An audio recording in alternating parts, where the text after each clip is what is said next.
نحمده ونستعينه ونؤمن به ونتوكل عليه ونعوذ بالله من شرور أنفسنا ومن سيئات أعمالنا من يهده الله فلا مضل له ومن يضلل فلا هادي له ونشهد أن لا إله إلا الله وحده لا شريك له وأشهد أن محمدا عبده ورسوله أرسله بالهدى ودين الحق ليظهره على الدين كله ولو كره المشركون اللهم صل على محمد وعلى آل محمد كما صليت على إبراهيم وعلى آل إبراهيم إنك حميد مجيد اللهم بارك على محمد وعلى آل محمد كما باركت على إبراهيم وعلى آل إبراهيم إنك حميد مجيد أما بعد فإن أصدق الكلام كلام الله وخير الهدي هدي محمد صلى الله عليه وسلم وشر الأمور محدثاتها وكل بدعة ضلالة وكل ضلالة في النار أعوذ بالله من الشيطان الرجيم بسم الله الرحمن الرحيم يا أيها الذين آمنوا اتقوا الله حق تقاته ولا تموتن إلا وأنتم مسلمون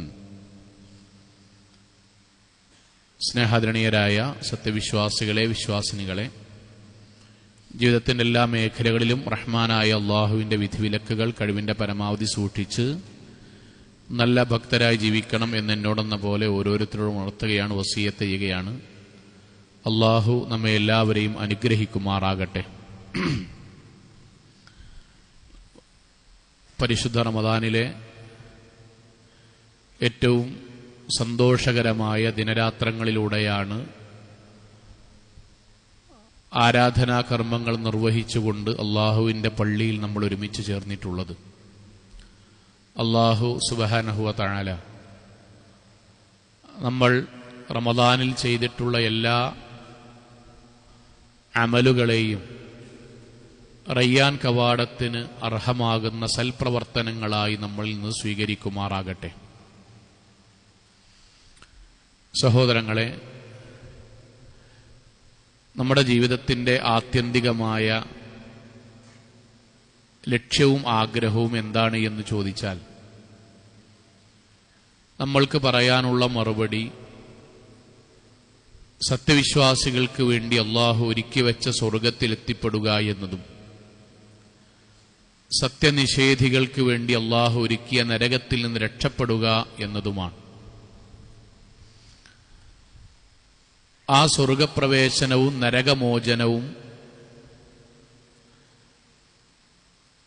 ആർക്കാണ് അള്ളാഹു കൊടുക്കുക എന്നത് വളരെ ലളിതമായി നമ്മൾക്ക് മനസ്സിലാകുന്ന രൂപത്തിൽ ഖുർആൻ നമ്മൾക്ക് പറഞ്ഞു തന്നു. യൗമ ലാ യൻഫഉ മാലുൻ വലാ ബനൂൻ. പരലോകത്തെക്കുറിച്ച് അല്ലാഹ് അങ്ങനെ പറഞ്ഞു തരികയാണ്. അവിടെ നമ്മളുടെ സമ്പത്തോ നമ്മുടെ കുടുംബമഹിമയോ നമ്മുടെ ജോലിയോ നമ്മുടെ അധികാരമോ സ്ഥാനമാനങ്ങളോ ഒന്നും അല്ലാഹ് പരിഗണിക്കൂല. പിന്നെ എന്തിനെ പരിഗണിച്ചിട്ടാണ് അള്ളാഹു സ്വർഗം തരിക? ഇല്ലാമൻ അത്തല്ലാഹ ബിഖൽബിൻ സലീം. പരലോകത്തൊരുമിച്ചു കൂടുന്നവരുടെ ഹൃദയം, കൽബുൻ സലീമായവർ ആരുടേതാണോ അവർക്കാണ് സ്വർഗവും നരകമോചനം. വളരെ ലളിതമായിട്ട് മനസ്സിലാകുന്നതിന് വേണ്ടിയാണ് ഇങ്ങനെ പറയുന്നത്. കോടാനുകോടി മനുഷ്യരിൽ ആരുടെ ഹൃദയമാണോ കൽബുൻ സലീമായി പരലോകത്തെത്തിയത് അവർക്കാണ് അള്ളാഹു സ്വർഗം കൊടുക്കുക, നരകത്തിൽ നിന്ന് രക്ഷപ്പെടുക. നമ്മൾ ഈ ആരാധനകളൊക്കെ ചെയ്യുന്നത് നമ്മുടെ ഹൃദയം കൽബുൻ സലീമാകുന്നതിന് വേണ്ടിയാണ്. നമ്മുടെ ഹൃദയം കൽബുൻ സലീമാകുന്നതിന് രണ്ടു ഭാഗമുണ്ട്. ഹൃദയം കൽബുൻ സലീമാകുന്നതിന് രണ്ടു ഭാഗമുണ്ട്. ഒന്ന് ആരാധനയാണ്. അതാണ് നമ്മൾ റമദാനിൽ സജീവമായി ചെയ്തുകൊണ്ടിരിക്കുന്നത്. നോമ്പെടുക്കുന്നു, പ്രാർത്ഥിക്കുന്നു, പള്ളിയിൽ വരുന്നു, തറാവീഹ് നമസ്കരിക്കുന്നു, ദാനധർമ്മങ്ങൾ ചെല്ലുന്നു, ദിക്റുകൾ, ദുആകൾ, ഇസ്തിഗ്ഫാറുകൾ, സദഖകൾ, ദാനധർമ്മങ്ങൾ, ക്ലാസുകൾ കേൾക്കുന്നു, പ്രാർത്ഥിക്കുന്നു. എല്ലാം ആരാധനയാണ്. അള്ളാഹു അതെല്ലാം നമ്മളിൽ നിന്ന് സ്വീകരിക്കുമാറാകട്ടെ. സഹോദരങ്ങളെ, ഇതാണ് ഖൽബുൻ സലീം ആകാനുള്ള ഒരു ഭാഗം. അത് നമ്മൾ സജീവമായി ചെയ്യുന്നു. എന്നാൽ ഒരു ഭാഗം കൂടി പൂർത്തിയാകുമ്പോഴാണ് നമ്മുടെ ഹൃദയം ഖൽബുൻ സലീം ആവുക. അപ്പോഴാണ് നമ്മൾക്ക് നരകമോചനവും പാപമോചനവും ഏറ്റവും അള്ളാഹുവിന്റെ പക്കൽ നിന്ന് ലഭ്യമാവുകയും ചെയ്യുക. അതെന്താണ്? പ്രവാചകൻ സല്ലല്ലാഹു അലൈഹി വസല്ലം അത് പഠിപ്പിച്ചു തരുന്നത് ഇപ്രകാരമാണ്. തഫ്സീറുകളിൽ കാണാം, ലാ ഹസദ വലാ ഫുസൂഖ വലാ ഇസ്യാന ഫീ ഖൽബി. ആരാധനകൾ സജീവമായി ചെയ്യുന്നതോടൊപ്പം തന്നെ ആ ഹൃദയത്തിൽ അല്ലാഹു ആരാധനകൾ നഷ്ടപ്പെട്ടു പോകുന്ന പകയോ വിദ്വേഷമോ തെറ്റിനിൽക്കലോ പ്രതികാരമോ അങ്ങോട്ടും ഇങ്ങോട്ടുമുള്ള വർഷങ്ങളായിട്ടുള്ള പിണക്കമോ ഇല്ല എന്ന് അല്ലാഹു ഉറപ്പുവരുത്തും. ഈ രണ്ടു ഭാഗങ്ങൾ പൂർത്തിയാക്കുമ്പോഴാണ് നമ്മുടെയും ഓരോരുത്തരുടെയും ഹൃദയം ഖൽബുൻ സലീമായി മാറുക. അതിൽ ആരാധന നമ്മൾ സജീവമാണ്, നമ്മൾ ആവർത്തിച്ചു പ്രാർത്ഥിക്കുന്നു അള്ളാഹുവിനോട് സ്വീകരിക്കാൻ. അതോടൊപ്പം ഒരു കാര്യം നമ്മുടെ ജീവിതത്തിൽ ഉറപ്പിക്കണം, നമ്മൾ ചെയ്യുന്ന ആരാധനകൾ നഷ്ടപ്പെട്ടു പോകുന്ന രൂപത്തിൽ നമ്മുടെ ഹൃദയത്തിൽ ആരോടെങ്കിലും പിണക്കമോ തെറ്റിനിൽക്കലോ പകയോ വിദ്വേഷമോ പ്രതികാരമോ ഇല്ല എന്ന് നമ്മൾക്ക് ഉറപ്പിക്കാൻ കഴിയണം. അതുകൊണ്ടാണ് സഹാബാക്കളോട് പിൻഗാമികൾ വന്നിട്ട് ചോദിക്കുന്നുണ്ട്, കൈഫ കുൻതും തസ്തഖ്ബിലൂന റമളാൻ, നിങ്ങൾ റമളാനെ സത്യത്തിൽ എങ്ങനെയാണ് സ്വീകരിച്ചിരുന്നത്? സഹാബാക്കളോട് ചോദിക്കാൻ, നിങ്ങൾ റമളാനിൽ എങ്ങനെയായിരുന്നു, നിങ്ങളുടെ ജീവിതത്തിൽ റമളാൻ എങ്ങനെയാണ് നിങ്ങൾ കണ്ടുമുട്ടിയത്, നിങ്ങൾ സ്വീകരിച്ചത്? സഹാബാക്കളുടെ വാക്ക്, മാ കാന അഹദുനാ യജ്റഅ അലാ ഇസ്തിഖ്ബാലിൽ ഹിലാൽ വഫീ ഖൽബിഹി ദർറത്തു ഹിഖ്ദൻ അലാ അഖീഹിൽ മുസ്ലിം. ഞങ്ങൾ നോമ്പ് നോക്കുമ്പോൾ ഒരു കാര്യങ്ങൾ ഉറപ്പിക്കും. അതെന്താണ്? ഞങ്ങൾ നോമ്പ് നോൽക്കുമ്പോൾ, പള്ളിക്ക് വരുമ്പം, തറാവി നിസ്കരിക്കുമ്പോൾ, ഖുർആൻ ഓതുമ്പം, ആ ഓതുന്ന ഞങ്ങളുടെ ഹൃദയത്തിൽ ഒരാളോടും ഞങ്ങൾ തെറ്റി നിൽക്കണില്ല, പകയുമായി ഓതണില്ല, പിണക്കവുമായി നിസ്കരിക്കണില്ല, പ്രതികാരവുമായി ദിക്റുകൾ ചൊല്ലുന്നില്ല എന്ന് ഞങ്ങൾ ഉറപ്പിക്കും. സഹോദരങ്ങളെ, റമളാൻ മാറ്റത്തിന്റെ മാസാണ്. നമ്മുടെ ഭക്ഷണം മാറി, ആരാധന മാറി, ഉറക്കം മാറി, സംസാരം മാറി, ആരാധനകളോടും അള്ളാഹുവിനോടുള്ള സമീപനം മാറി. ആ മാറ്റത്തിന്റെ രണ്ടാമത്തെ ഭാഗമാണ് ഹൃദയത്തിൽ അള്ളാഹുവിന് ഏറ്റവും പ്രിയപ്പെട്ടതായി അള്ള പറഞ്ഞ പകയില്ലാത്ത നെഞ്ചകം നമ്മൾക്കുണ്ടാക്കിയെടുക്കുക എന്നത്. അതിനുള്ള പരിശ്രമം നമ്മളിൽ ഉണ്ടാകണം. പ്രവാചകൻ സല്ലല്ലാഹു അലൈഹി വസല്ലം സഹാബാക്കളുടെ കൂടെ ഇരിക്കുകയാണ്. ആ സമയത്ത് പ്രവാചകന് വഹി വന്നു. ആ വഹീന്റെ അടിസ്ഥാനത്തിൽ പ്രവാചകൻ പറയാൻ, ഇതാ ഇനി ഈ സദസ്സിലേക്ക് വരുന്ന ആള് സ്വർഗത്തിലാണ് എന്ന് അള്ളാഹു വഹി നൽകിയിട്ടുണ്ട്. സഹാബാക്കള് വളരെ ആശ്ചര്യത്തോടെ പ്രതീക്ഷയോടെ നോക്കുന്നു, ആരാണ് വരുന്നത്? വളരെ സാധുവായ അധികമൊന്നും അവർക്കിടയിൽ ധനാഢ്യനല്ലാത്ത, കുടുംബ മഹിമയില്ലാത്ത സാധാരണക്കാരനായ അബ്ദുല്ലാഹ് ബിൻ അംർ റളിയല്ലാഹു അൻഹു അങ്ങോട്ട് വന്നു. സഹാബാക്കൾക്ക് അത്ഭുതമായി, ഇദ്ദേഹം സ്വർഗത്തിലാണ്, അള്ളാഹുവിന്റെ വഹയുണ്ടാകെ നബിക്ക്.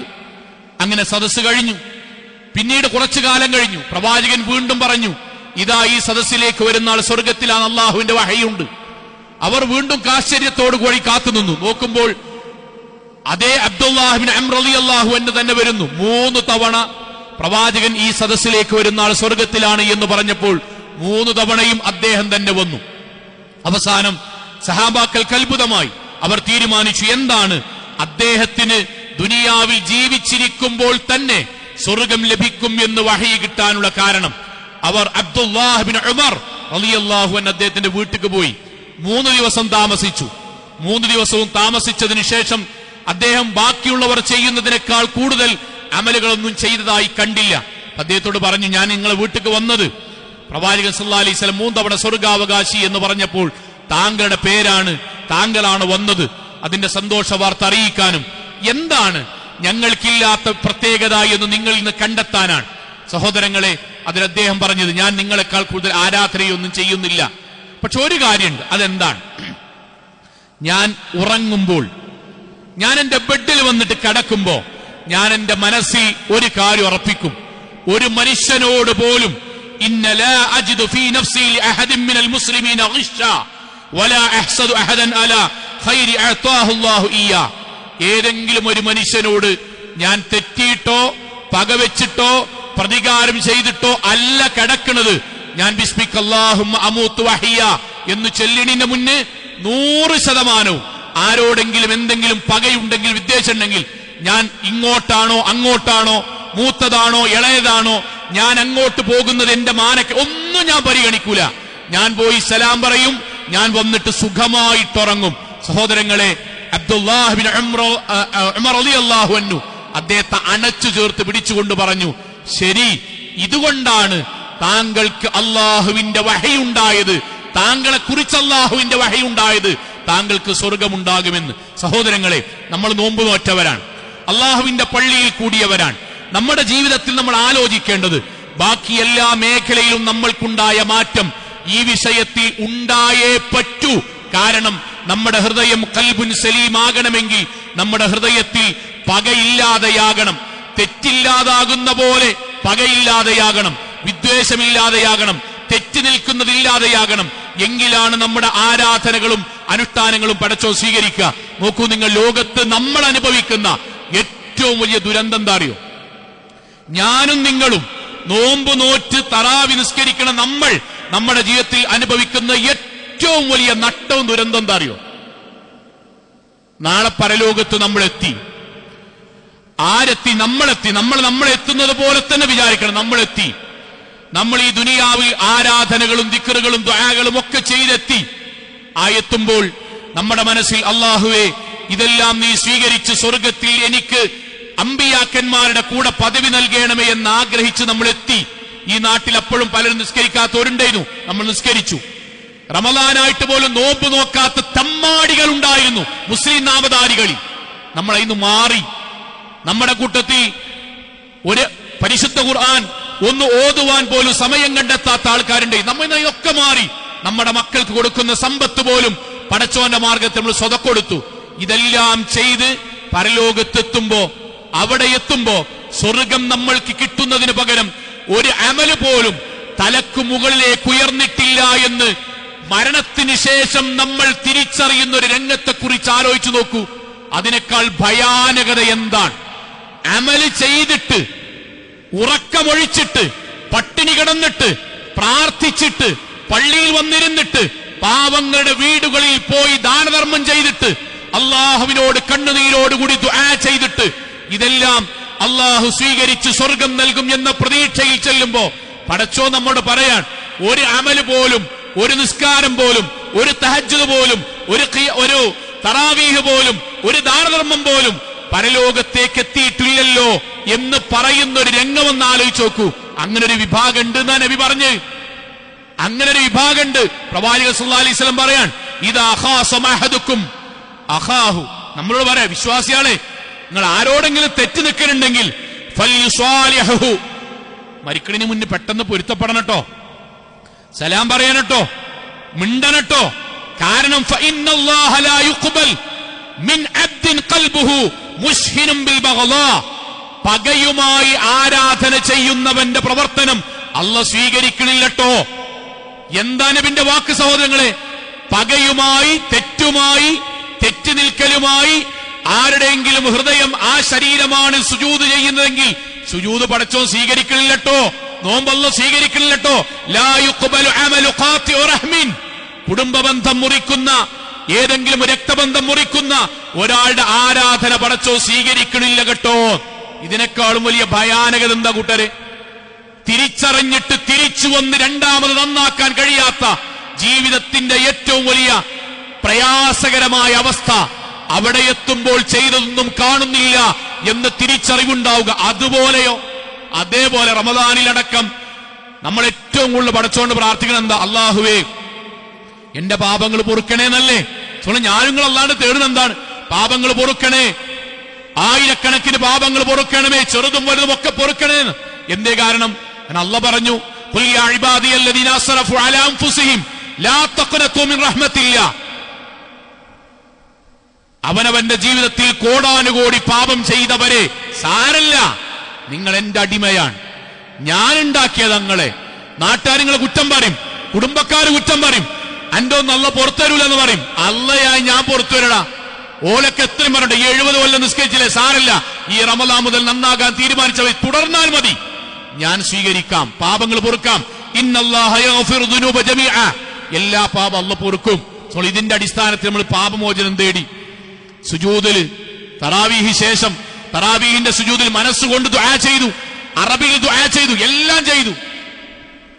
ഇതുവഴി നമ്മൾക്ക് പാപമോചനം ഉണ്ടാകും എന്ന പ്രതീക്ഷയിൽ നമ്മൾ മരിച്ചുപോയി.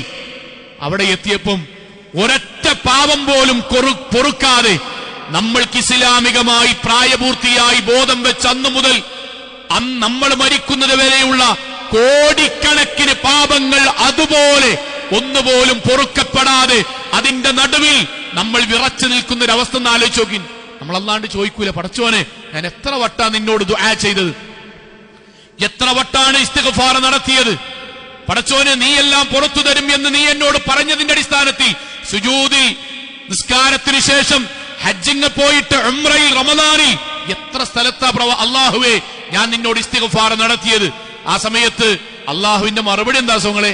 എന്തുകൊണ്ടാണ് ഇത്രമാത്രം കരഞ്ഞു കലങ്ങിയ കണ്ണുമായി പിടക്കുന്ന നെഞ്ചുമായി നീ എന്നോട് ഖേദിച്ചു മടങ്ങിയിട്ടും ഒരു പാപം പോലും നിന്റേത് പൊറുക്കാത്തതിന് കാരണം എന്തെന്നറിയോ? പ്രവാചക സദസ്സം പഠിപ്പിക്കാൻ തുഫ്തഹു അബ്വാബുൽ ജന്ന യൗമുൽ ഇത്നൈനി വ യൗമുൽ ഖമീസ്, എല്ലാ തിങ്കളും എല്ലാ വ്യാഴവും സ്വർഗത്തിന്റെ കവാടങ്ങൾ അല്ലാഹു തുറന്നു വെച്ച് അമലുകൾ സ്വീകരിക്കുകയും പാപങ്ങൾ പൊറുക്കുകയും ചെയ്യുന്ന ദിവസമാണ് എല്ലാ ആഴ്ചയും. അതുകൊണ്ടാണ് ഇന്ന് സുന്നത്ത് നോമ്പ് വെച്ചത്, തിങ്കളും വ്യാഴവും. നമ്മുടെ പ്രവാചകന്റെ വാക്ക് ശിർക്കയ്യാത്ത എല്ലാവരുടെയും പാപം അല്ലാഹു പൊറുക്കും. ഒരാഴ്ചയിലെ തിങ്കളും വ്യാഴവും നമ്മുടെ അമലുകൾ ഉയർത്തുകയും പാപങ്ങൾ പൊറുക്കുകയും ചെയ്യുന്ന ദിവസമാണ്. അന്ന് ശിർക്കയ്യാത്ത എല്ലാവരുടെയും അമലുകൾ അല്ലാഹു ഉയർത്തും, പാപങ്ങൾ പൊറുക്കും. റസൂൽ സല്ലല്ലാഹു അലൈഹി വസല്ലം. എന്നാൽ രണ്ടാൾക്കാർ അല്ലാഹു അമൽ ഉയർത്തൂല, പാപങ്ങൾ പൊറുക്കൂല. സഹാബാക്കൾ വെച്ച് നബിയെ ഓരെന്തേ നിസ്കരിക്കാത്തവരാ, നോമ്പ് വെക്കാത്തവരാ, നിയ്യത്ത് ശരിയാകാത്തവരാ, ഇഖ്ലാസ് ഇല്ലാത്തവരാ ആണോ? അല്ല. പ്രവാചകൻ അല്ല, അതൊക്കെ ശരിയാണ്. നല്ല നിയ്യത്തിലാ നോമ്പ് വെച്ചത്, സുഹൂറിന് അത്താഴത്തിന് എഴുന്നേറ്റിട്ടുണ്ട്, ദിക്റുകളും ദുആകളും ചൊല്ലിയിട്ടുണ്ട്, ഒക്കെ ചെയ്തിട്ടുണ്ട്. പക്ഷേ ഇല്ലാ റജുലൻ കാനത്ത് ബൈനഹു വ ബൈന അഖീഹി ശഹ്നാ, ഓനും അവന്റെ അയൽവാസിയും, ഓനും അവന്റെ ജേഷ്ഠനും അനിയനും, ഓനും അവന്റെ നാട്ടുകാരനും, ഓനും അവന്റെ കുടുംബക്കാരനും, അവനും അവന്റെ കൂട്ടുകാരനും തമ്മിൽ പിണങ്ങിയിട്ടാണ് ഈ ദുനിയാവെന്ന് മരിച്ചു പോയത്. എന്നിട്ട് അല്ലാഹു പറയാൻ ഫയുഖാൽ, അല്ലാഹു മലക്കളോട് പറയും, ഉൻദുറൂ ഹാദൈനി ഹത്താ യസ്തലിഹാ, ആ രണ്ടാൾക്കാരെ കണ്ടുചോളിട്ടോ. അവർ തിരിച്ച് സലാം പറയുന്ന അന്ന് മുതലാണ് അവരുടെ ആരാധന സ്വീകരിക്കേണ്ടത്, അവരുടെ പാപങ്ങൾ പൊറുക്കേണ്ടത്. സഹോദരങ്ങളെ, നമ്മൾ അള്ളാന്റെ അടിമയാണ്. നമ്മൾ ശരിക്കാലിക്കണം, ഞാൻ നിങ്ങൾ അള്ളാന്റെ അടിമയാണ്. നമ്മൾ ഈ നോമ്പോൽക്കണതും ഇബാദത്ത് ചെയ്യണതും പള്ളിക്കൊക്കെ വരുന്നതും നമുക്ക് അള്ളാഹുവിന്റെ പക്കൽ നിന്ന് സ്വർഗം കിട്ടാൻ വേണ്ടി മാത്രമാണ്. മാലിക് യൗമിദ്ദീൻ അള്ളാഹുവാൻ. ആ അള്ളാഹ് പറഞ്ഞത് നമ്മുടെ അമലുകൾ സ്വീകരിക്കാനും നമ്മുടെ ഇസ്തിഗ്ഫാർ സ്വീകരിച്ച് പാപങ്ങൾ പുറത്ത് സ്വർഗത്തിലേക്ക് എത്താനും ആരാധനയുടെ കൂടെ നമ്മുടെ ഹൃദയം പകയിൽ നിന്നും തെറ്റിൽ നിന്നും മുക്തമാണോ എന്ന് അള്ളാഹ് പരിശോധിക്കും. ഇല്ലെങ്കിൽ തലക്ക് മുകളിലേക്ക് ഒരു സുജൂദ് പോലും ഉയരാത്ത അവസ്ഥ വരും, തലക്ക് മുകളിലേക്ക് ഒരു പ്രാർത്ഥന പോലും ഉയരാത്ത അവസ്ഥ വരും. സഹോദരങ്ങളെ, അതിനൊരു മാറ്റം ഈ റമളാനിൽ ഉണ്ടാകണം. നമ്മളിപ്പോഴും എവിടെ നിൽക്കണ സോങ്ങളെ? ഇപ്പോഴും നമ്മൾ എവിടെ നിൽക്കണറിയോ? മിണ്ടണില്ല, സലാം പറയണില്ല, സലാം മടക്കണില്ല, കല്യാണത്തിന് ക്ഷണിച്ചാ പോകൂല, ക്ഷണിക്കൂല. നാട്ടില് ഇഫ്താർ സംഗമം നടത്തി നമ്മള്, എടാ എല്ലാരും ഉണ്ട്, നാട്ടിലത്തെ എല്ലാരും ഉണ്ട്, മന്ത്രിമാരുണ്ട്, മൗലവിമാരുണ്ട്, കുടുംബക്കാരുണ്ട്, അയലോക്കക്കാരുണ്ട്. പെങ്ങളെവിടെ? ഞാൻ പെങ്ങളോട് അളിയനോട് ഞാൻ ലോക്യത്തിലല്ല. ഏട്ടനെവിടെ? ഏട്ടനേറ്റ് ഞാൻ 4-5 കൊല്ലായിട്ട് മുണ്ടിടില്ല. ഓൻ വരണ്ട, ഓൻ വന്നിട്ട് തൽക്കാലം ഇവിടെ ഇഫ്താർ നടത്തണ്ട. സഹോദരങ്ങളെ, നമ്മൾ നിൽക്കുന്ന റേഞ്ചാ പറഞ്ഞത്, നമ്മൾ നിൽക്കുന്ന റേഞ്ചാണ്. എത്ര വർഷങ്ങളായി ഒരുമ്മയുടെ ഗർഭപാത്രത്തിൽ നിന്ന് പിറന്നു വീഴുന്ന ഒരേ രക്തത്തിലുള്ള ആങ്ങളപെങ്ങന്മാർ, ജേട്ടനിയന്മാർ, ഒരേ അമ്മാവന്മാർ, അമ്മാവന്മാരും എളാപ്പമാരും, എത്ര കുടുംബം, എത്ര റമളാൻ വന്നു, എത്ര തറാവീഹ് വന്നു. രണ്ടുപേരും ഉംറ കഴിഞ്ഞു, രണ്ടുപേരും ഹജ്ജ് കഴിഞ്ഞു. നാട്ടിലുള്ള മുഴുവൻ ആൾക്കാരോടും പൊരുത്തപ്പെടിപ്പിച്ചു. വീട്ടിൽ ഹജ്ജിന്റെ സംഗമം നടത്തി, വീട്ടിൽ ഉംറക്ക് പോണിന്റെ തലേന്ന് ഭക്ഷണം കൊടുത്ത് വളമ്പി. സഹോദരങ്ങളെ, ഉമ്മാന്റെ അതേ മക്കൾ 10ഉം 15ഉം റമളാൻ കഴിഞ്ഞിട്ടും മിണ്ടുന്നില്ലെങ്കിൽ തലക്ക് മുകളിലേക്ക് 15 കൊല്ലത്തെ റമളാനിന്റെ അമൽ തലക്ക് മുകളിലേക്ക് 15 കൊല്ലം പ്രാർത്ഥിച്ചതിന്റെ ഇസ്തിഗ്ഫാർ ഉയർന്നിട്ടില്ല എന്ന് റസൂലുള്ളാന്റെ വാക്കാണ്. മാറണ്ടേ മാറണ്ട. നമ്മള് ഒരു പള്ളിക്കൊക്കെ വന്നിട്ട് കൈ ഇങ്ങനെ കെട്ടാൻ നേരത്ത്, നിസ്കരിക്കാൻ ഇങ്ങനെ കൈയെട്ടാൻ നേരത്ത് ഇവിടുത്തെ ആളെ കണ്ടിട്ട് അപ്പുറത്ത് പോയി കെട്ടുന്ന ആൾക്കാരുണ്ട്. തൊട്ടൊരു സൊഫിൽ വന്നിട്ട് ഇവിടുത്തെ ഒരു മുസ്ലിമിന്റെ അടുത്ത് പോയിട്ട് ഇവിടെ നിൽക്കാൻ പോലും കഴിയാത്ത വിധം മനസ്സെടുപ്പുള്ളവര് റാസനെ പറ്റി സങ്കടപ്പെടുകയാണ്. ഇന്ത്യയിലെ ഈ നാട്ടിലെ മുസ്ലിമീങ്ങളെ ഇവിടുത്തെ ഫാസിസ്റ്റുകൾ ആക്രമിക്കുന്നതിനെ പറ്റി സങ്കടപ്പെടാൻ അവനാന്റെ ഒരേ രക്തത്തിൽപ്പെട്ട കുടുംബക്കാരെയും നാട്ടുകാരെയും പള്ളിക്കൊക്കെ വന്ന മുസ്ലിമായ ഒരു മനുഷ്യന്റെ ഒപ്പം നിൽക്കാൻ കഴിയാത്ത നമ്മൾ എന്തിനാ കൂട്ടരെ ഈ നാട്ടില് മുസ്ലിമീങ്ങളെ ഉപദ്രവിക്കുന്ന ഫാസിസ്റ്റുകളെ പറ്റി സങ്കടപ്പെടുന്നത്? അവര് നമ്മളെക്കാൾ ഭേദമല്ലേ? ഇത് വെച്ച് നോക്കുമ്പോ നമ്മുടെ ജീവിതത്തിൽ എത്ര കൊല്ലം കഴിഞ്ഞു സൗങ്ങളെ? ജേട്ടനോനിയനെ 9 കൊല്ലം തെറ്റി. 9 കൊല്ലം മിണ്ടൂല. ജേട്ടനോനിയാണ് ഒരു നാട്ടിലൊരു മഹല്ലിൽ തൗഹീദുള്ളോല് 9 കൊല്ലം തെറ്റുക. എന്നിട്ട് അവസാനം ജേട്ടന് അസുഖം വന്നു, ക്രിട്ടിക്കലായി. ഡോക്ടർ കുടുംബക്കാട് വന്ന് കാണാൻ പറഞ്ഞു. എല്ലാരും വന്നു. സ്വാഭാവികമായിട്ട് കുടുംബക്കാര് എല്ലാരും വന്ന് കണ്ടതിന് ശേഷം ഓലിങ്ങനെ കൂട്ടിയിട്ട് പറഞ്ഞു, നമുക്ക് അനിയനോടൊന്ന് വന്ന് കാണാൻ വേണ്ടി പറയാ.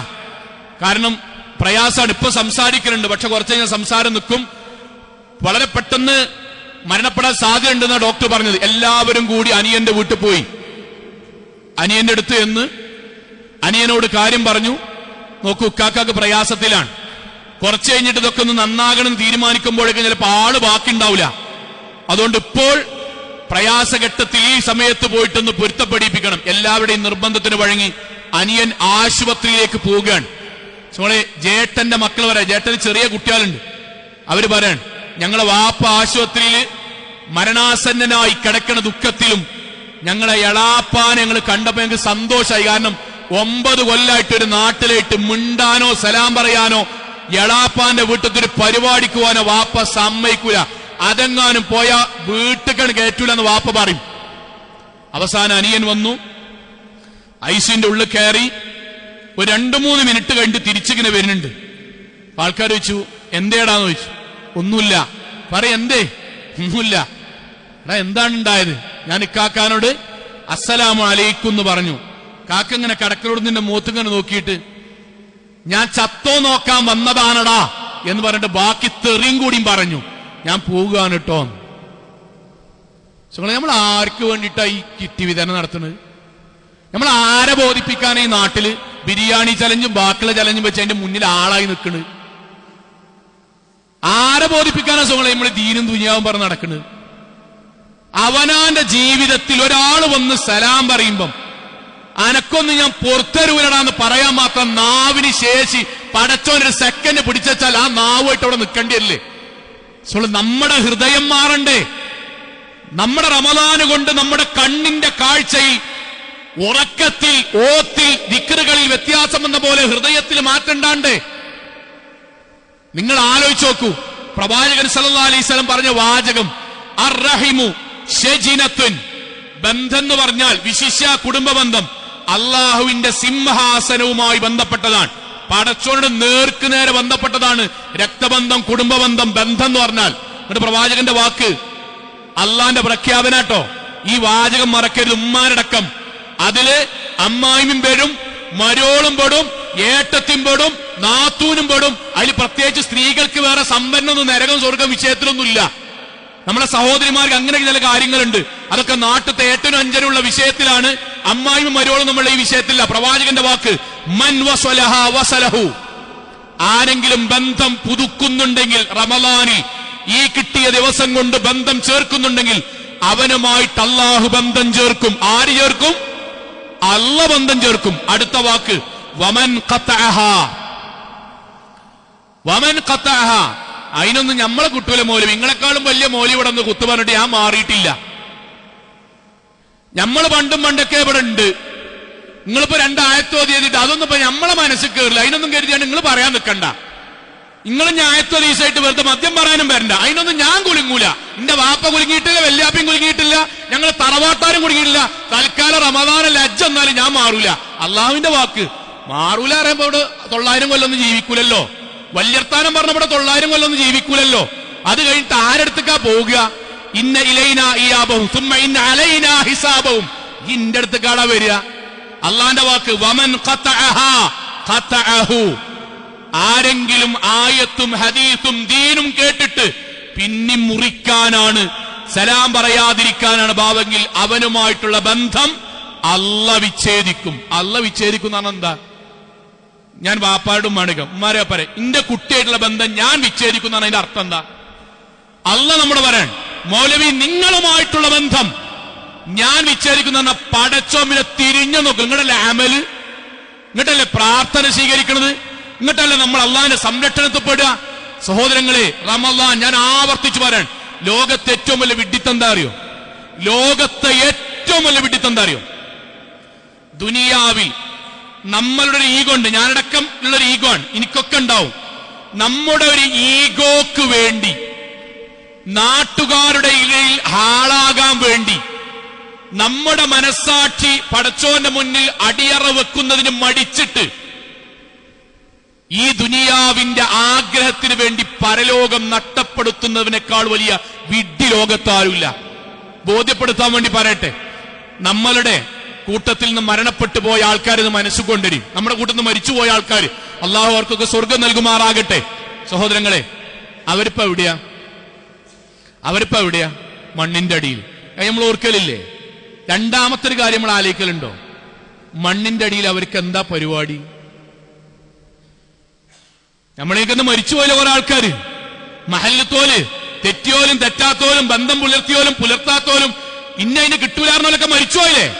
ഓൽക്ക് എന്താ ഖബർ? മണ്ണിന്റെ അടിയിൽ എന്താ പരിപാടി? ഓൽക്ക് നോമ്പുണ്ടോ? ഹജ്ജുണ്ടോ? കല്യാണുണ്ടോ? സൽക്കാരുണ്ടോ? ടൂറുണ്ടോ?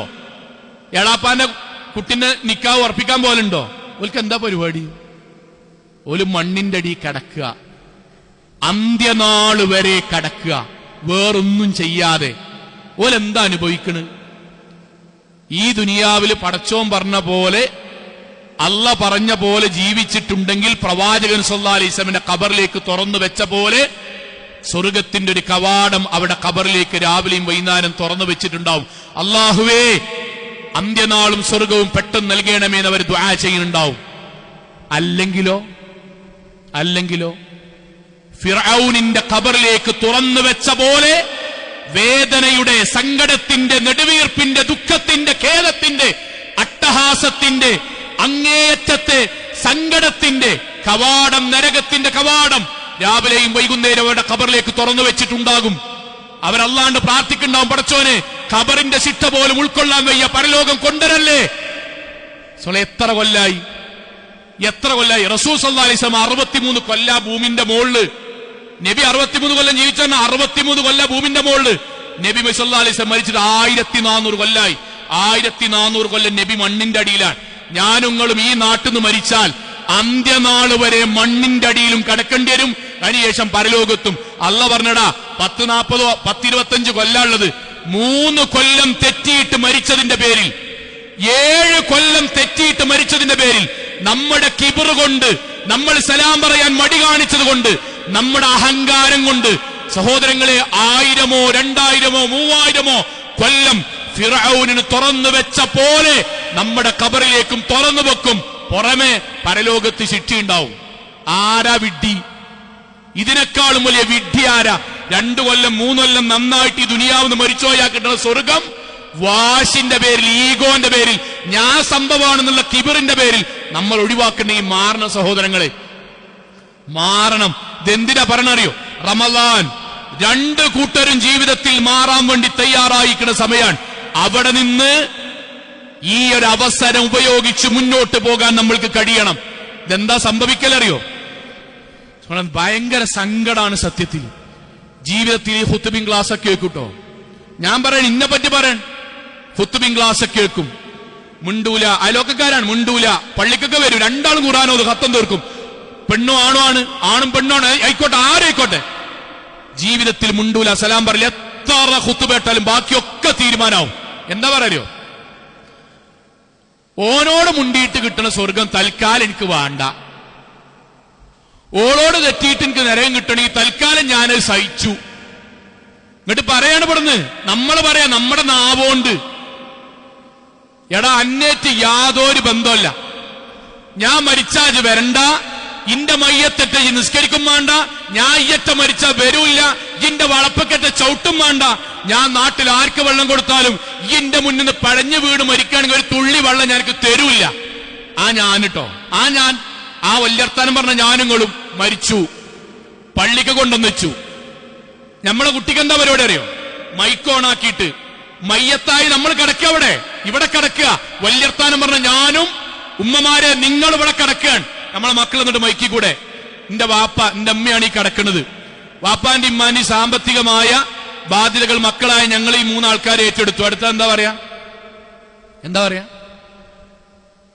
ബാപ്പ ആരോടെങ്കിലും തെറ്റിയിട്ടുണ്ടെങ്കിൽ, ഉമ്മ ആരോടെങ്കിലും ദേഷ്യപ്പെട്ട് വർത്താനം പറഞ്ഞിട്ടുണ്ടെങ്കിൽ, ഉപ്പയുടെയും അല്ലെങ്കിൽ ഉമ്മാന്റെയും പരലോകം വിചാരിച്ച് നിങ്ങൾ അത് പൊരുത്തപ്പെട്ട് കൊടുക്കണമേ എന്ന് മക്കളായ ഞങ്ങൾ ആവശ്യപ്പെടുന്നു.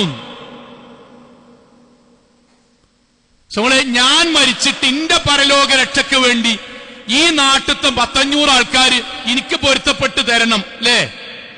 എനിക്ക് അള്ളാഹു 60 കൊല്ലം 70 കൊല്ലം ആയുസ് എന്നപ്പം അള്ളാഹുവിനോട് പറഞ്ഞു, മരിക്കുന്നതിന് മുന്നേ മുഹമ്മദ് അബ്ദുറഹ്മാനെ ഫാത്തിമ ആയിഷാടാ ബാക്കിയുള്ളവർക്കൊന്ന് പൊരുത്തപ്പെട്ട് മരിച്ചോയി എന്റെ എല്ലാ ഭാവം ഞാൻ പുറത്തുതരാം. അപ്പൊ എന്താ പറഞ്ഞീനെ?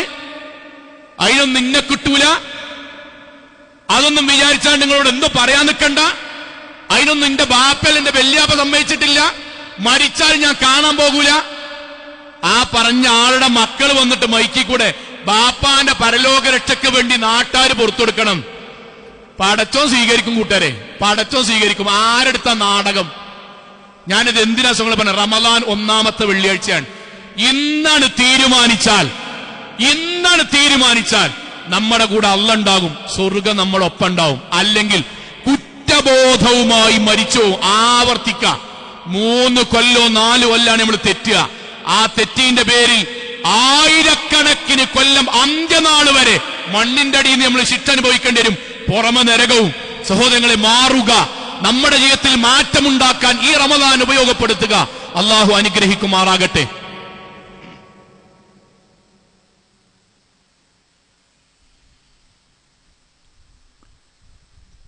അൽഹംദുലില്ലാഹ് വസ്സലാത്തു വസ്സലാമു അലാ റസൂലില്ലാഹ് വഅലാ ആലിഹി വസഹ്ബിഹി അജ്മഈൻ. അമ്മാ ബഅദ്. തഖ്വല്ലാഹി ഇബാദ്. ഒരിക്കൽ കൂടി അള്ളാഹുവിനെ സൂക്ഷിച്ചുകൊണ്ട് ജീവിക്കണം എന്നുണർത്തുകയാണ്. സഹോദരങ്ങളെ, 2 കാര്യം പെട്ടെന്ന് ഇതുമായി ബന്ധിപ്പിച്ച് പറയണം. ഒന്ന്, ഇത് പറയുമ്പം നമ്മുടെ മനസ്സിൽ ഉണ്ടാകുന്ന ഒരു ചിന്ത, സ്വാഭാവികമായിട്ട് മനുഷ്യൻ നിലനിൽക്കുന്നതാണ് ചിന്ത. ഒന്ന്, എന്താ മൂപ്പരിങ്ങട്ട് എന്നോട് അവളിങ്ങട്ട് എന്നോട് ചെയ്ത തെറ്റിനെ കുറിച്ചൊന്നും മൗലവി ഇങ്ങൾക്ക് അറിയാത്തതുകൊണ്ടാണ്. ഞങ്ങളെ വിശദീകരിച്ചൊന്നും പറയണില്ല. അത് മാത്രം ഇസ്ലാമിക ചരിത്രത്തിൽ സംഭവിച്ചത് മാത്രം പറയണമെങ്കിൽ 4-5 ഖുത്ബ പറയാൻ മാത്രം ഉണ്ടാവും. ഒറ്റൊന്ന് പറയണം, ഒരൊറ്റൊന്ന്. പരിശുദ്ധ ഖുർആനിലെ ആയത്തിറങ്ങിയൊരു സംഭവം പറയട്ടെ, അത് മനസ്സിലുണ്ടാണ്, യുവാക്കൾ അടക്കണ്ടാണ്. അബൂബക്കർ സിദ്ദീഖ് റളിയല്ലാഹു അൻഹു, അബൂബക്കർ സിദ്ദീഖിന്റെ മകളുടെ പേരാണ് ആയിഷ ബീബി. ആ ആയിഷ ബീബിനെയാണ് പ്രവാചകൻ വിവാഹം കഴിച്ചത്. അബൂബക്കർ റളിയല്ലാഹു അൻഹു, മകൾ ആയിഷ ബീബി, ആയിഷയുടെ ഭർത്താവ് റസൂൽ സല്ലല്ലാഹു അലൈഹി വസല്ലം. ഇസ്ലാം സജീവമായി ആളുകൾ, ഖുറൈശികൾ, മുശ്രിക്കുകൾ ഇസ്ലാമിലേക്ക് കടന്നു വന്നുകൊണ്ടിരിക്കുന്ന സമയമാണ്. ആ സമയത്ത് നമ്മുടെ ഉമ്മ, പ്രവാചകന്റെ ഭാര്യ സിദ്ദീഖ് റളിയല്ലാഹുവിന്റെ മകൾ ആയിഷ റളിയല്ലാഹു അൻഹയെ പറ്റിയിട്ട് വ്യഭിചാര ആരോപണം കഥയുണ്ടായി അങ്ങാടിയിൽ. ആയിഷ ബീബി വ്യഭിചരിച്ചിട്ടുണ്ട്. സഹോദരങ്ങളെ, ആ വ്യഭിചാര ആരോപണ കഥകൾ മുനാഫിക്കൾ അങ്ങാടി കൂടെ പറഞ്ഞിങ്ങനെ പ്രചരിപ്പിക്കുമ്പം അതിൽ ഒരാളും കൂടി ഉണ്ടായിരുന്നു പറയുന്നതിൽ, പ്രചരിപ്പിക്കുന്നതിൽ. അദ്ദേഹത്തിന്റെ പേര് മിസ്തഹ് റളിയല്ലാഹു അൻഹു ആയിരുന്നു. മിസ്തഹ് റളിയല്ലാഹു അൻഹു ആരാ അറിയോ? മിസ്തഹ് റളിയല്ലാഹു അൻഹു അബൂബക്കർ സിദ്ദീഖ് റളിയല്ലാഹു അൻഹുവിന്റെ വളർത്തുപുത്രനാണ്. എന്ന് പറഞ്ഞാൽ മിസ്തഹ് റളിയല്ലാഹുവിന്റെ ഭക്ഷണം അബൂബക്കർ സിദ്ദീഖ് തന്നെ കൊടുക്കണേ, വസ്ത്രം അബൂബക്കർ സിദ്ദീഖ് തന്നെ കൊടുക്കണേ, താമസം സിദ്ദീഖ് റളിയല്ലാഹുവിന്റെ വീട്ടിലാണ്. ആയിഷ ബീവിന്റെ കൂടെ അബൂബക്കർ സിദ്ദീഖ് റളിയല്ലാഹു അൻഹു മകന് സമാനമായി വളർത്തിയ ആളാണ് മിസ്തഹ് റളിയല്ലാഹു അൻഹു. ആ മിസ്തഹ് റളിയല്ലാഹു അൻഹു തെറ്റിദ്ധരിച്ച് സ്വന്തം പെങ്ങളായി കാണേണ്ട ആയിഷ റളിയല്ലാഹു അൻഹയെ കുറിച്ച് തന്റെ ബാപ്പയായി കാണേണ്ട സിദ്ദീഖ് റളിയല്ലാഹു അൻഹുവിന്റെ മകളെ കുറിച്ച് ആ സിദ്ദീഖ് റളിയല്ലാഹു അൻഹുവിന്റെ ചെലവിൽ ജീവിച്ചു കൊണ്ടിരിക്കെ ആ വീട്ടിൽ നിന്ന് പുറത്തേക്കിറങ്ങിയിട്ട് വ്യഭിചാരാരോപണം പറയുന്നതിൽ മുന്നിലുണ്ടായി. ഇസ്ലാമിക ലോകം സ്തംഭിച്ചു. എന്തുണ്ടായിരുന്നു? പ്രവാചകൻ കരഞ്ഞു. ആയിഷ റളിയല്ലാഹു അൻഹ വീട്ടിൽ നിന്ന് പുറത്തേക്കിറങ്ങിയില്ല. 1.5 മാസത്തോളം ഇസ്ലാമിക ലോകം സ്തംഭിച്ചു എന്ന് അറിയോ? പുതിയതായി ഇസ്ലാമിലേക്ക് കടന്നു വന്ന ആളുകൾ പള്ളിക്കൊക്കെ അങ്ങാടിക്കണ വരുമ്പോഴേ മുനാഫിക്കുകൾ അങ്ങാടിയിൽ നിന്നാണ്ട് എവിടേക്കാ പോണ്? പള്ളിക്കൊക്കെ. ഏത്? അന്റെ മുഹമ്മദിന്റെ വേക്കലിസ്കരിക്കാനോ? എടാ ഓന്റെ പെണ്ണുങ്ങൾ വ്യഭിചരിച്ചിടക്കണ മൂപ്പരെ. പുതുതായി ഇസ്ലാമിലേക്ക് കടന്നു വന്നവർ മാനക്കേടോട് തിരിച്ചുപോയി, കുഫ്രിയത്തേക്ക് പോയി. ഇസ്ലാമിൽ ജീവിക്കാൻ കഴിയാണ്ട് കളിയാക്കലുണ്ട്. 1.5 മാസം കഴിഞ്ഞു. 1.5 മാസം കഴിയുമ്പോ സൂറത്ത് നൂർ അല്ലാഹ് ആയത്തിറക്കി. ആയിഷ റളിയല്ലാഹു അൻഹ ചെയ്തിട്ടില്ല. ആയത്തിറക്കി കഴിഞ്ഞ ശേഷം സിദ്ദീഖ് റളിയല്ലാഹു അൻഹു എന്നിട്ട് പറഞ്ഞു, ഇനി മിസ്തഹിന് ഞാൻ ചെലവ് കൊടുക്കൂല. ഞാൻ തല്ലണില്ല, അടിക്കണില്ല, ഒന്നും ചെയ്യണില്ല. ഞാൻ മിസ്തഹ് റളിയല്ലാഹു അൻഹു ചെലവിന് കൊടുക്കണില്ല. ഞാൻ ചോദിക്കട്ടെ, സത്യസന്ധമായിട്ട് ചോദിക്കാണ്, നമ്മളാണെങ്കിൽ ആരോപണം ഉന്നയിച്ച സ്പോട്ടിൽ വീട്ടിൽ നിന്ന് പുറത്താക്കൂലേ? ആയത്തിറങ്ങാൻ കാത്തിക്കോ? സ്വന്തം പെങ്ങളായി ബാപ്പയായി കരുതേണ്ട ഒരാളെ, പെങ്ങളായി കരുതേണ്ട ഒരാളെ അങ്ങാടിയിട്ട് മുനാഫിക്കാളെ കൂട്ടത്തിൽ വ്യഭിചരിച്ചു. കട്ടൂന്നല്ല, തെറ്റിനല്ല, വ്യഭിചാരം. അതിനേക്കാളും വലിയ ആരോപണം എന്താണ്? നമ്മൾ അപ്പപരിന്ന് പുറത്താക്കൂലേ? 1.5 മാസം ആരോപണം ഉന്നയിക്കുമ്പോഴും സിദ്ദീഖ് റളിയല്ലാഹു അൻഹു ഭക്ഷണം കൊടുത്തു, താമസിപ്പിച്ചു, വസ്ത്രം വാങ്ങിക്കൊടുത്തു, വീട്ടിൽ മകനെ പോലെ പെരുമാറി. ആയത്തിറങ്ങി ആയിഷ റളിയല്ലാഹു അൻഹ ചെയ്തിട്ടില്ല. അപ്പം അബൂബക്കർ റളിയല്ലാഹു അൻഹു പറഞ്ഞു, ഇനി ഞാൻ മിസ്തഹിന് ചെലവിന് കൊടുക്കൂല, ഞാൻ അടിക്കൂല, പുറത്ത ഒന്നുമല്ല, പക്ഷെ ഞാൻ ചെലവിന് കൊടുക്കൂല. അള്ളാഹു ആയത്തിറക്കി. അതിന്റെ മേപ്പെട്ട് ഇനി അവനാനോട് ആരെങ്കിലും ചെയ്തിട്ടുണ്ടെങ്കിൽ ഓക്കെ വെച്ചോളി. എന്താ അള്ളാഹ് ആയത്തിറക്കി അറിയോ? വലിയഅഫു ഫലിയസ്ഫഹു അലാ തുഹിബ്ബൂന യഗ്ഫിറല്ലാഹു ലക്കും. അബൂബക്കറേ റളിയല്ലാഹു അൻഹു, അബൂബക്കർ, മിസ്തഹിന് നീ പുറത്തു കൊടുക്കണം, മിസ്തഹിന് നീ വിട്ടുവീഴ്ച ചെയ്തു കൊടുക്കണം, മിസ്തഹിന് നീ രണ്ടാമത് വീണ്ടും ചെലവ് ചെയ്തു കൊടുക്കണം. എന്തിനാ അബൂബക്കർ? അലാ തുഹിബ്ബൂന യഗ്ഫിറല്ലാഹു ലക്കും, അല്ലാഹു നിനക്ക് പുറത്തു തരണം എന്ന് അബൂബക്കറെ നീ പ്രാർത്ഥിക്കുകയും കൊതിക്കുകയും ചെയ്യുന്നില്ലേ? ഇതാണ് വ്യക്തിപരമായി നമ്മളോട് അല്ലാഹു ചോദിക്കുന്നത്. നിങ്ങൾ അള്ളാഹുവിനോട് പടച്ചവന്റെ കാരുണ്യവും പൊറുക്കലും തേടുന്നില്ലേ? നമ്മൾ അള്ളാഹിക്കാൻ, നമ്മൾ സോങ്ങൾ അള്ളാഹിന്റെ എത്ര പാവം പൊറുക്കാൻ അതുണ്ട്? ഞാനും നിങ്ങൾ എത്ര പാവം പൊറുക്കാൻ? 5 എണ്ണോ 10 എണ്ണോ? കഴിഞ്ഞ റമദാനിൽ നമ്മൾ എന്തേ പ്രാർത്ഥിച്ചത്? അള്ളാഹുവേ, ഇനി ഞാൻ ഈ റമദാന് ശേഷം ഇന്നാലിന്ന പാപങ്ങൾ ചെയ്യൂലേ എന്ന് നിർത്തി. ഈ റമദാനിൽ നമ്മൾ തേടാനുള്ള എന്താ? അള്ളാഹുവേ, ഞാൻ നിർത്തി എന്ന് പറഞ്ഞ പാപം വീണ്ടും ഞാൻ 1 വർഷം ചെയ്തിട്ടുണ്ട്, നീ എനിക്ക് പുറത്തു തരണമേ. കണ്ണുകൊണ്ട്, കാതുകൊണ്ട്, മനസ്സുകൊണ്ട്, ശരീരം കൊണ്ട്, സമ്പത്തില്, വർത്താനത്തില് സംഭവിച്ചിട്ടുള്ള 10 തെറ്റ, 100 തെറ്റ, 1000കണക്കിന് തെറ്റുകൾ പൊറുക്കാൻ വേണ്ടി നമ്മൾ അല്ലാണ്ട് തേടുക. അള്ളാഹുവേ, എന്നിൽ നിന്ന് സംഭവിച്ച 1000 പാപങ്ങൾ നീ പുറത്തു തരേണമേ. ഇങ്ങോട്ട് അല്ല പറയൺ, നീ തെറ്റിക്കുന്ന ആള് നിന്നോട് എത്ര തെറ്റാ ചെയ്തത്? 1 10,000 തെറ്റ് ചെയ്തിക്കണോ? 1000 തെറ്റ് ചെയ്തിക്കണോ? ഇല്ല, മാക്സിമം 15 തെറ്റ്. 15 തെറ്റ് നിന്നോടൊരാള് ചെയ്താൽ ഇജ്ജ് പറയാ, ഞാൻ പൊറുക്കൂലടാ, വളപ്പ് ചവിട്ടണ്ടടാ, മരിച്ചാൽ ഞാൻ നിസ്കരിക്കൂല. എന്നിട്ട് അതേ ഇന്നോട് 1000 10,000 തെറ്റെന്നാൽ തെറ്റ് ചെയ്തിട്ട് പടച്ചോനെ പുറത്തരണം. അപ്പൊ നീയാണടാ വലുത് അതോ അള്ളയാണടാ വലുത്? ഇതാ നമ്മളുള്ള ചോദ്യം. സഹോദരങ്ങളെ, ഇപ്പൊ നമ്മളെ മനസ്സിൽ ഇടങ്ങേറില്ലേ? ഉണ്ട്, ഇടങ്ങേറുണ്ട്. എനിക്കറിയാം, ഞാനും മനുഷ്യനാണല്ലോ. ഇടങ്ങേറില്ല, ഇടങ്ങേറുണ്ട്. പക്ഷെ സലാം പറയുന്ന ബന്ധമെങ്കിലും നമ്മൾ നിലനിർത്തണം. സലാം പറയുന്ന ബന്ധം. വീട്ടിൽ പോയി ചിലപ്പം വീട്ടിൽ പോയിട്ട് നമ്മൾ കെട്ടിപ്പിടിക്കേണ്ടി വരും, ചിലപ്പം കൈയെടുക്കേണ്ടി വരും. ഒന്നുമില്ല, ഫോൺ എടുക്കുക, അസ്സലാമു അലൈക്കും വറഹ്മത്തുള്ളാഹി, നമ്മൾ തമ്മിൽ എന്തെങ്കിലും ഉണ്ടെങ്കിൽ പൊരുത്തപ്പെടണം കേട്ടോ. ആ ബന്ധമെങ്കിലും സ്വങ്ങൾ ഉണ്ടാവണം. അല്ലെങ്കിൽ നമ്മൾ ആമല് പോകും. പടച്ചോ നമ്മളായിട്ടുള്ള ബന്ധം വിച്ഛേദിക്കും. ഇസ്തിഗ്ഫാർ തലന്റെ മോൾക്ക് പോകില്ല, നമ്മൾ ഖബർ കിടന്ന് അനുഭവിക്കേണ്ടി വരും. ഇത് ചെയ്യുമ്പോൾ നമ്മുടെ മനസ്സിൽ നമ്മുടെ ഒരു ഈഗോയും നമ്മുടെ ഒരു വിഷയം ഉണ്ടല്ലോ, മനുഷ്യത്വം എന്ന് പറയുന്നത് നമ്മുടെ അഭിമാനം, അത് നമ്മൾ താഴ്ത്തിക്ക് ഇറക്കിയേക്കണ്ടേ? ഇറക്കി വെക്കണം. ഉറപ്പാണ്. നമ്മൾ ഇങ്ങനെ ഇറക്കി വെച്ചിട്ടാണ് സ്വർഗം വിചാരിച്ചിട്ട് വിളിക്കണത്. അള്ളാഹ് പറഞ്ഞ വാക്കെന്താണ്? അമ്മാമൻ ഖാഫ മഖാമ റബ്ബി, അള്ളാന്റെ കോടതിയിൽ ഞാൻ നിൽക്കേണ്ടി വരും. അർശിന്റെ തണൽ കിട്ടണം എനിക്ക്, വലതുകൈയിൽ ഗന്ധം ലഭിക്കണം എനിക്ക്, പ്രവാചകന്റെ ശഫാഅത്തിൽ ഉദമ ലഭിക്കണം എനിക്ക്, അമ്പിയാക്കന്മാരുടെ കൂടെ സ്വർഗത്തിൽ പ്രവേശിക്കണമെന്ന് വേണം എനിക്ക് എന്ന ബോധ്യത്തിൽ എന്റെ മനസ്സിന്റെ ഒരാഗ്രഹത്തെ ഞാൻ പടച്ചോന്റെ ഇഷ്ടത്തിന് വേണ്ടി മാറ്റിവെച്ചാൽ അതാണ് വനഹൻ നഫ്സ അനിൽ ഹവാ. എന്റെ ഇഷ്ടത്തിന് പകരം അള്ളാഹുവിന്റെ ഇഷ്ടത്തെ ഞാൻ കൊണ്ടുവന്നു. സലാം പറഞ്ഞു, ആലിംഗനം ചെയ്തു, കുടുംബത്തെ പോയി സന്ദർശിച്ചു, ഓലെ ഞാൻ ഇഫ്താറിന് വിളിച്ചു, ഓലെ ഞാൻ സംഗമത്തിന് വിളിച്ചു. എടാ, ഈ റമദാനോടുകൂടി നമ്മൾ തമ്മിൽ ഒന്നാകാൻ കേട്ടോ എന്ന് പ്രഖ്യാപിച്ചു. അള്ളാന്റെ വാക്കെന്താ അറിയോ? ഫഇന്നൽ ജന്നത ഹിയൽ മഅ്വാ. അവന്റെ നേരെ, അവളുടെ നേരെ ഞാൻ സ്വർഗം എഴുതി വെക്കും.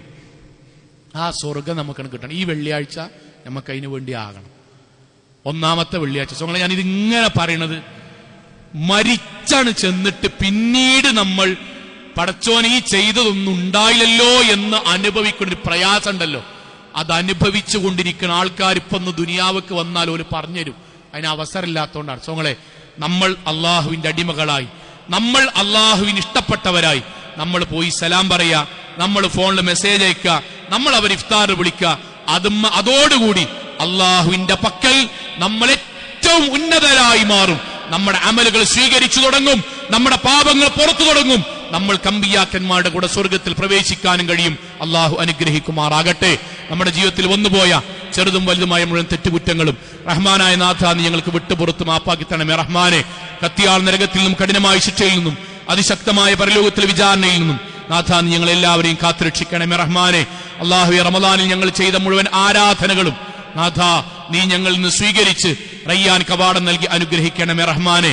അള്ളാഹുവേ, ഞങ്ങൾക്കിടയിൽ പകയോ വിദ്വേഷമോ തെറ്റി നിൽക്കലോ ഉണ്ടെങ്കിൽ റഹ്മാനായ നാഥ സ്വർഗത്തിന് വേണ്ടി, പാപമോചനത്തിന് വേണ്ടി, അർശിന്റെ തണൽ ലഭിക്കുന്നതിന് വേണ്ടി അത് പരസ്പരം വിട്ടുവീഴ്ച ചെയ്തു കൊടുക്കാനും പൊരുത്തപ്പെടിപ്പിക്കുവാനുമുള്ള ഈമാനും തഖ്വയും നാഥ നീ ഞങ്ങൾക്ക് പ്രദാനം ചെയ്യണമേ റഹ്മാനെ.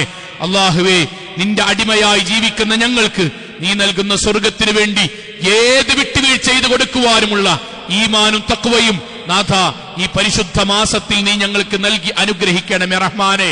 അള്ളാഹുവേ, ഞങ്ങൾ മരിച്ചു പോകുന്ന സമയത്ത് നിനക്ക് വേണ്ടി ഞങ്ങളുടെ ജീവിതം മാറ്റിവെച്ചതിന്റെ പേരിൽ മലക്കുകളുടെ പ്രാർത്ഥന ലഭിക്കുന്ന വിശ്വാസികളിൽ നാഥ നീ ഞങ്ങൾ എല്ലാവരെയും ഉൾപ്പെടുത്തി അനുഗ്രഹിക്കണമേ റഹ്മാനെ.